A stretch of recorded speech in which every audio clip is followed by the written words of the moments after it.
Hello my bookish friends out there in booktube land, and welcome to another episode of Tristan and the Classics, where in this video we're going to be taking a look at 7 aspects of realist literature. What is realism in literature? How can you identify it? How can you write it? Well, we're going to find out in a quick whistle-stop tour through this video. So without further ado, let's dig in, shall we?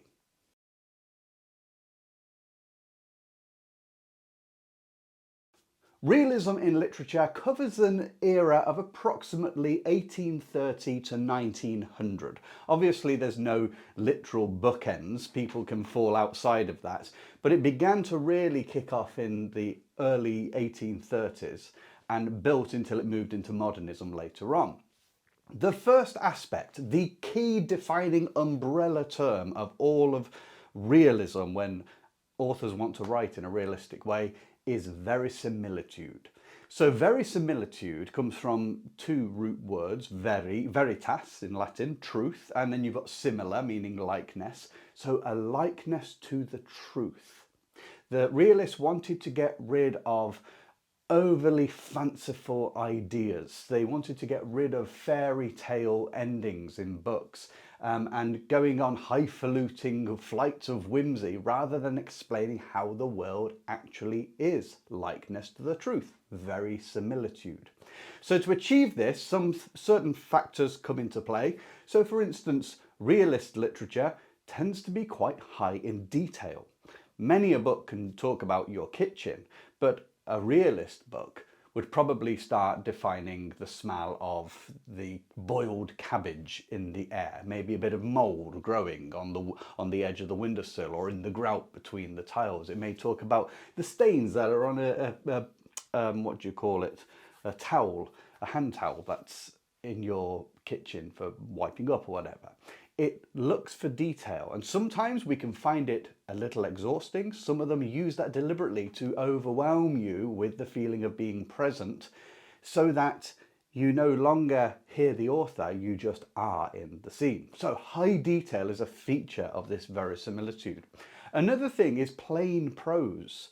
Now that doesn't mean unattractive prose, but it means prose that's not purple, that doesn't go off on flights of fancy and really over-exaggerate everything. In fact, think of realism as kicking against Romanticism, where everything was imbued with meaning or some metaphysical depth or emotional intent. It just is, and so plain sentences. Another feature that helps with verisimilitude is the vernacular. Now, not everyone likes this, but it was used quite a lot in realist literature. So, for instance, Mark Twain in Huckleberry Finn. How do the characters speak? Well, they've got that southern drawl and it's spelled exactly how it should be said. You've got works like Elizabeth Gaskell's North and South that uses the northern dialect and is written as such. It's to give the reader the sense of being fully immersed, a likeness to the truth of the world.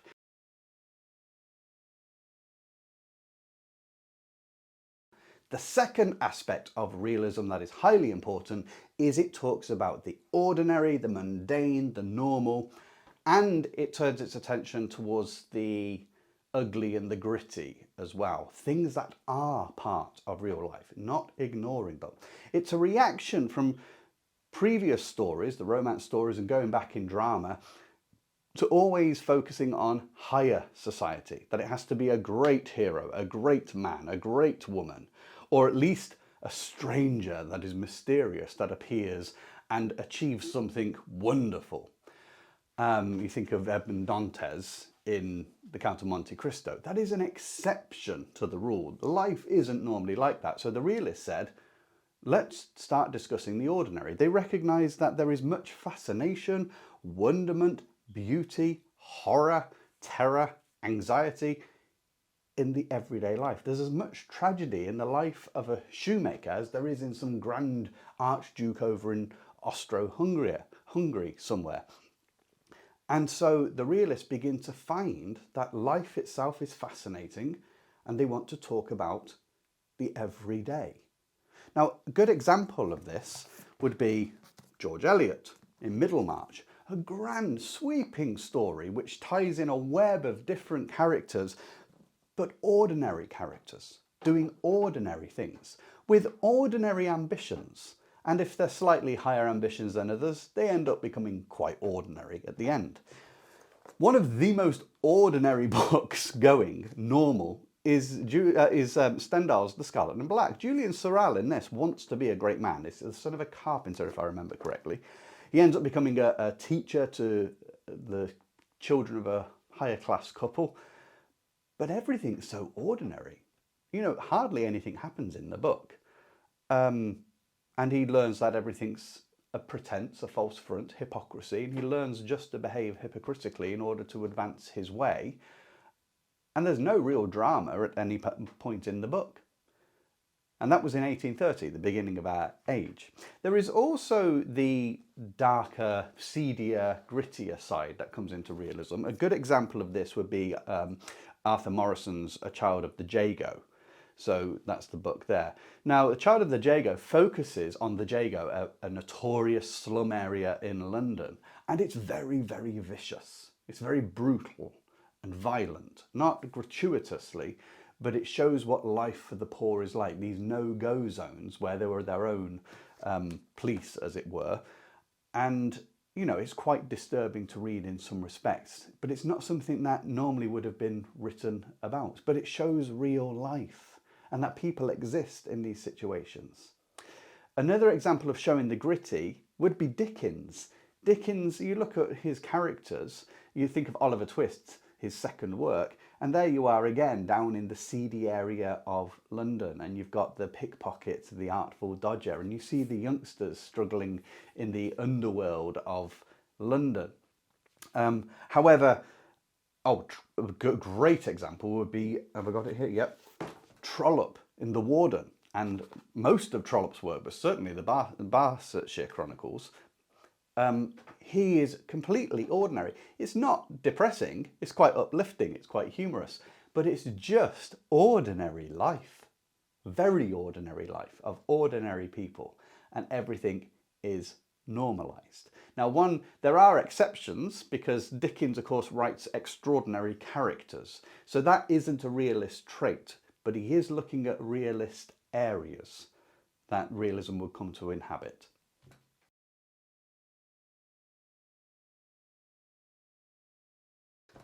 Okay, the third aspect of realist literature is quite an important one, and that is it focuses predominantly on the middle and lower classes, primarily the middle, I would say.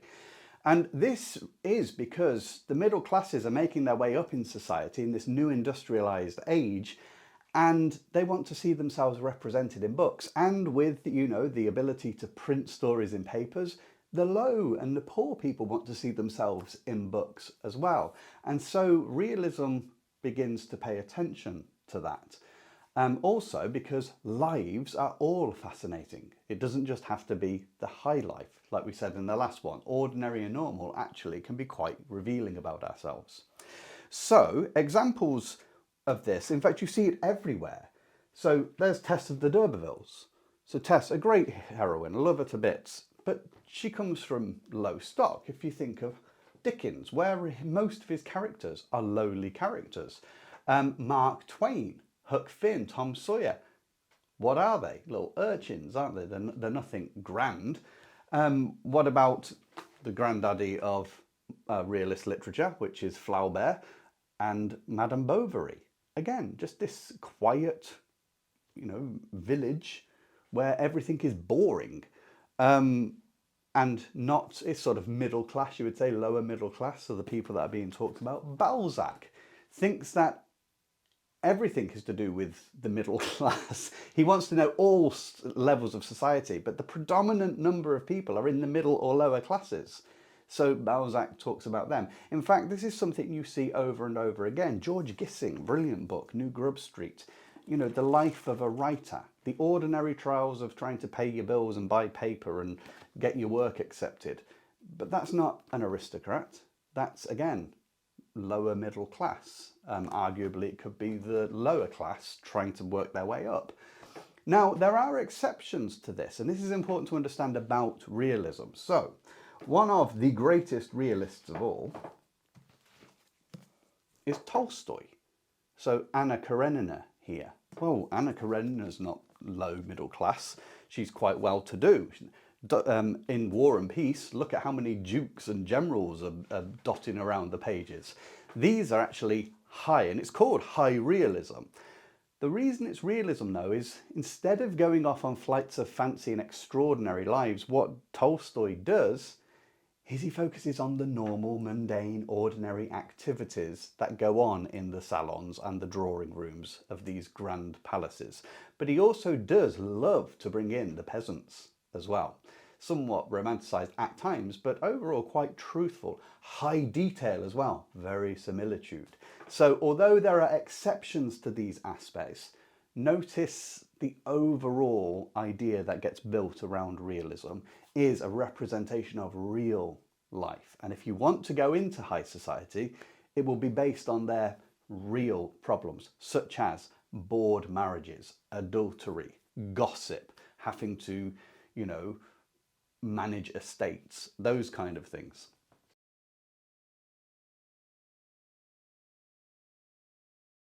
Our fourth aspect of realist literature is that society itself is the antagonist, normally. It doesn't mean society is evil and set against you. Normally, society is just indifferent. In nearly all realist books, society is the thing that the protagonist has to fight against. It's the heavy weight of expectation or moral strictures or trends and fads of the day that crush everybody. And this comes from the fact that the world had changed. There was a huge industrialization. People were being drawn into cities in contact with one another. And that was expressed by the realists, how society as a whole became quite heavy on people. And it's not just in the cities, of course. So, an example. I've already mentioned this one. You've got, I've lost it. Oh, there it is.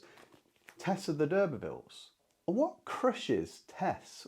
In fact, Hardy's characters are all crushed by the same thing. They're crushed by the society around them.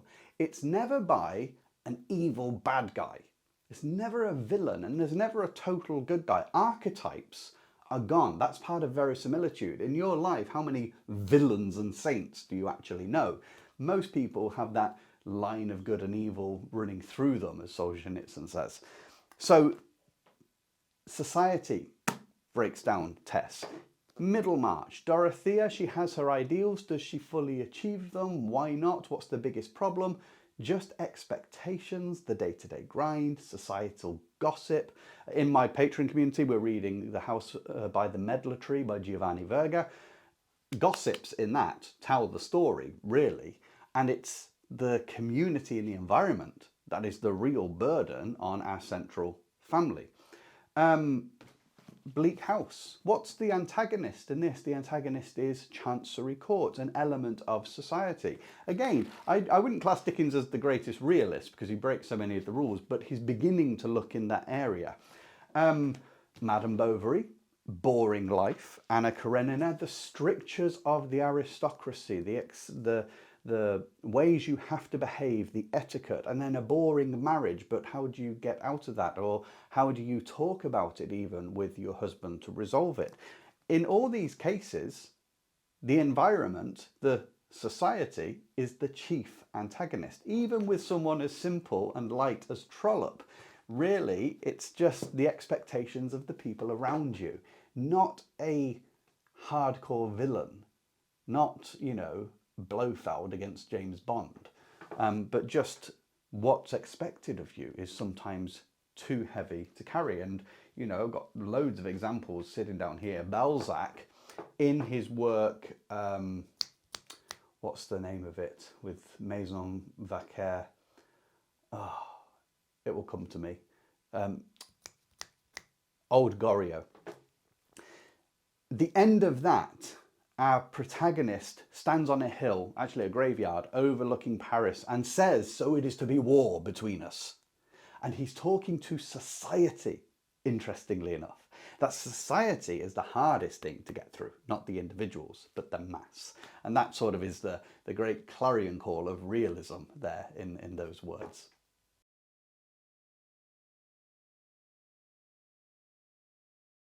Fifth on our list of aspects that make realist literature is ethical questions, ethical dilemmas that are often grey, and not everyone will agree on them.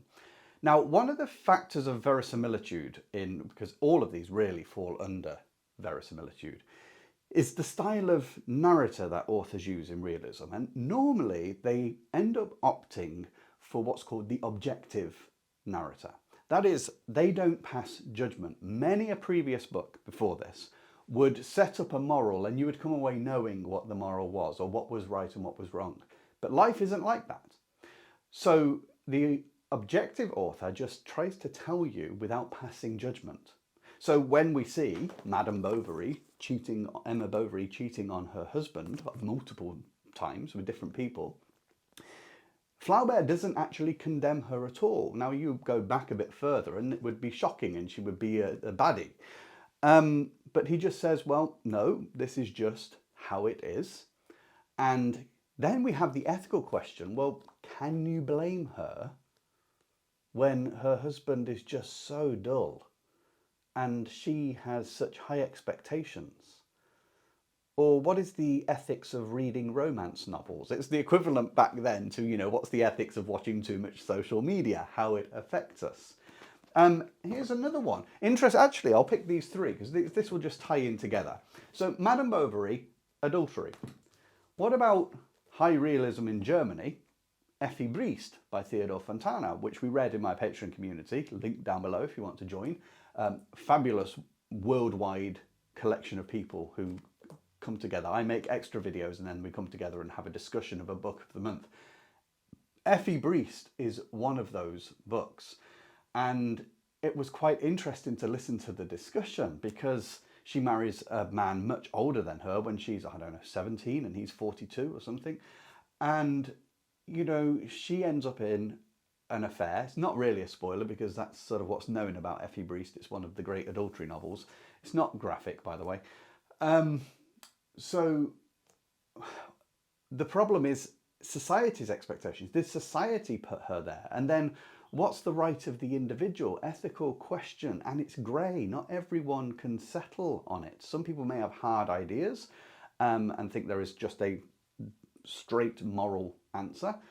But nonetheless, you recognise humans will always struggle with these things. And then, of course, Anna Karenina is exactly the same, only bigger, much bigger. You've got the ethical dilemmas in here and the great ending that comes along with it.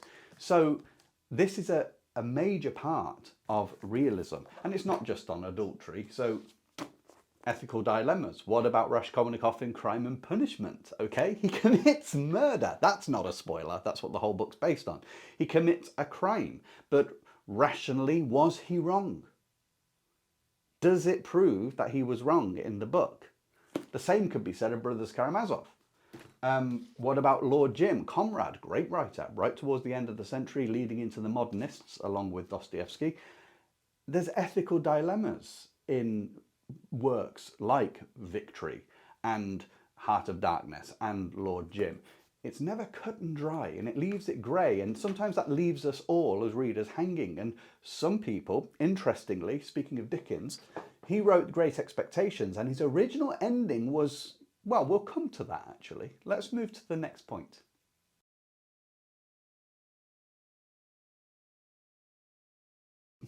The sixth point that I want to mention about an aspect of identifying realist literature is ambiguous endings, or at least untidy endings, where even if it may resolve in marriage or death, you still don't feel that everything has been sorted. It's not happy ever after, or there draws the line under it, there is a great tragedy, catharsis. You purge yourself of feelings. Realist literature tends to be ambiguous in its endings, or leans that way, because that's life. Very, veritas, true, similar. Likeness, a likeness to truth. So I was just about to mention Great Expectations. So Dickens, his original ending is ambiguous between Pip and Estelle. And it's his romantic writer friend, Edward Bulwer Lytton, who writes the typical old style stuff that says, no, no, no, you need to rewrite that ending, Charles. It needs to be more clear. And so you get the second ending, which in my opinion is actually lesser than. One of my favourite endings of all time is in the book Crime and Punishment. At least the original ending is my favourite. It's so, well, what's going to happen? And it doesn't resolve the big question the book has brought up through the whole thing. In my opinion, the epilogue ruins the book. Well, it didn't ruin the book's still great, but the epilogue is poor because it hands to the reader on a plate what Dostoevsky thinks should happen. And Dostoevsky didn't want to write that, but his publisher asked him to, because Dostoevsky knows, actually, the world is ambiguous, so let the reader decide.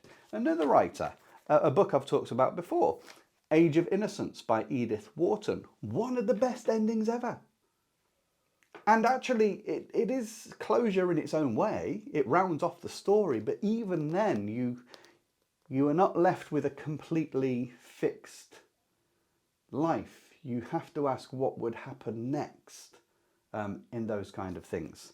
Now, people do break this rule. Again, demonstrating he's not your best example of realism, Dickens likes to wrap things up neat and tidily. Also, someone who is brilliant at verisimilitude, the ordinary, the middle and lower class, society being an antagonist, is Trollope. But when it comes to endings, he tends to be quite neat and tidy. But that's probably because he's has such positive realism.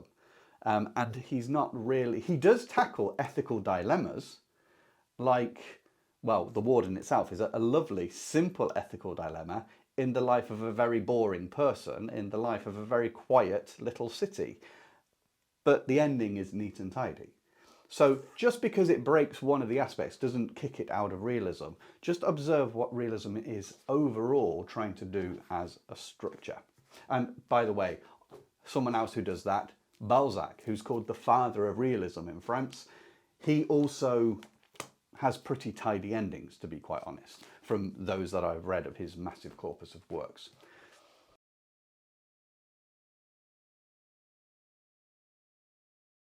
And that brings us to our seventh and final aspect of realism. By the way, this is by no means exhaustive, but these are the dominant areas. Within each of them, you could have other aspects written down. So the seventh aspect is the increased role of psychology, how psychology works on us as well. So realism started by really defining, and this is simplifying a bit, defining that if you describe the world and the environment as it is, then you'll get truth. But then the more they wrote like that, they recognized that's not quite true, because it's an environment, yes, but it's how you then interpret the environment. We think of Crime and Punishment, and this guy is one of the chief ones to bring psychology in and push towards the modernist version of writing, and that is Dostoevsky. Now, in Crime and Punishment, he's very, very detailed. He talks about the gritty and the ugly. You know, you've got Sophia in this, who has to turn to prostitution. You've got Svidrigailov, who's a nasty piece of work. And you've got slums. He himself, Raskolnikov, lives in this horrible garret, which is described in quite great detail. But the thing that all the action comes from here is within Raskolnikov's mind. And that's something Dostoevsky recognized, that to be true, to have verisimilitude, actually you need more than just describing things accurately and painting society accurately. A lot of it is how we react to what we come up against, the inner turmoil. And so psychology, you get actually what's called psychological realism. You also get high realism, which involves the high ends of society with Leo Tolstoy. You also get societal realism. That's more like Balzac, for instance, and Flaubert. Social issues. But psychology becomes to play a bigger and bigger role. And actually, they discover that much of the movement, much of the interest in all stories is actually how the characters are thinking within, because we recognize it ourselves. Another example of a person who does this very, very well is Joseph Conrad again. And this one's Lord Jim. but you can go and look at like Victory. I like the book Victory. The amount of inner talking, I would actually say Lord Jim is the best example of this. The amount of inner talking, even though he uses a narrator to explain our main character, there's a tussling psychologically. And something Conrad noticed about verisimilitude, just as Dostoevsky said psychology, what goes on in the mind, Conrad said to actually tell the truth, you have to recognize the role of subjective interpretation. And that's why he brings a bit of the subjective into it, placing the interpretation through a particular character's view, and then we try to understand their subjective thoughts. So that's another part of realism that grows in the latter stages. We're talking sort of the, let's just say for argument's sake, the 1880s to 1890s. It bursts onto the scene. It's not that it hasn't been there before, but it becomes this very, very dominant feature in and of itself. And of course, within realism, there are subcategories. We've just mentioned social realism, high realism, psychological realism. There's regionalism.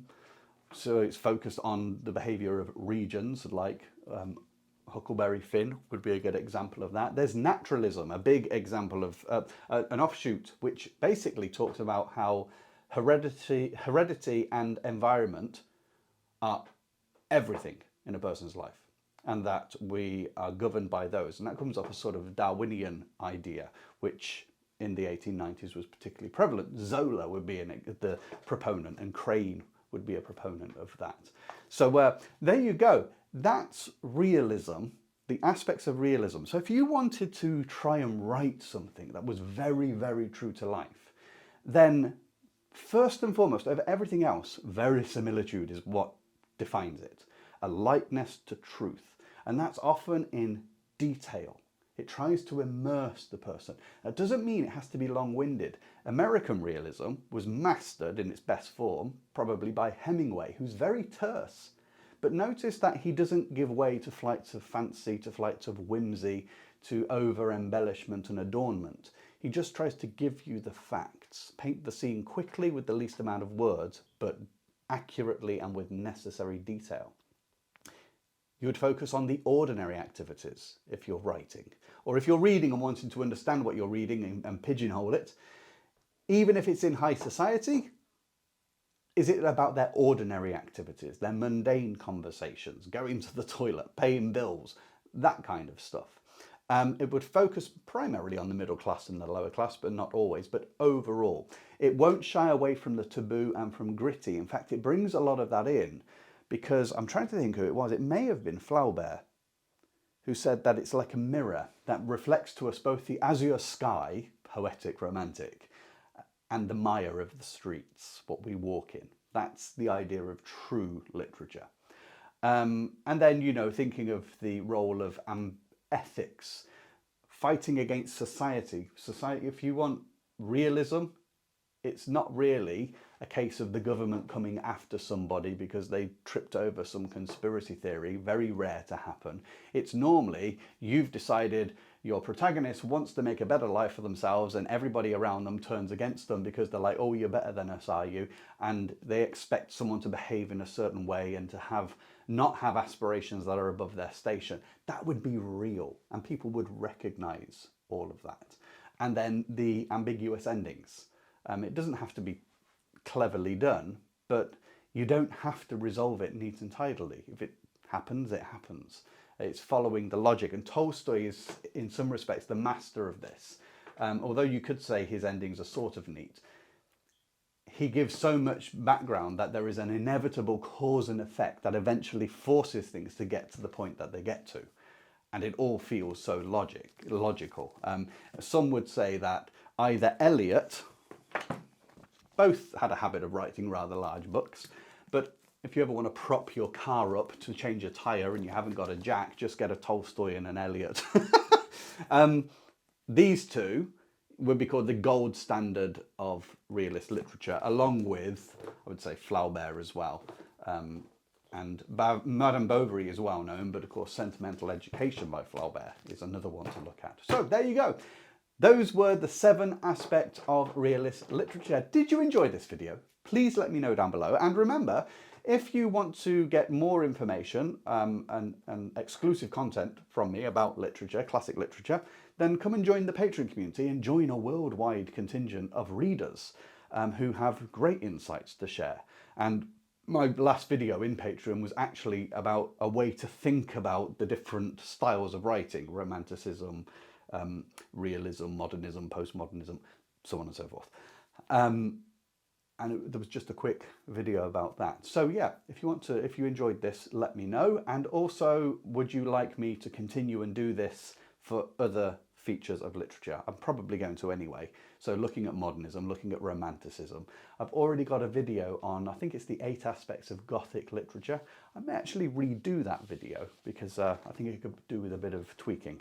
So anyway, until the next time, I wish you joy in whatever you read.